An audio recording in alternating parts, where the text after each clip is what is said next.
એટલે નિયમ એવો લો, બાકી તો નમન પણ આપણા એવા થાય છે, જરૂર હોય તો કેવા નમે છે, અને જરૂર પૂરી થાય એટલે અત્યારે ટાઈમ નથી.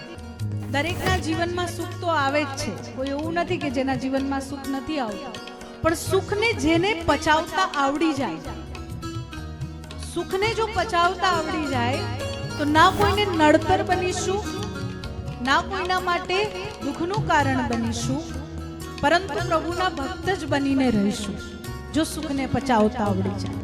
પૂજાય તો ભગવાન પણ છે, પણ પ્રભુની પૂજા એ અલગ છે ને માનવની પૂજા એ બહુ અલગ છે. માનવનું માણસનું સન્માન થાય, માણસને ભગવાન ના બનાવાય.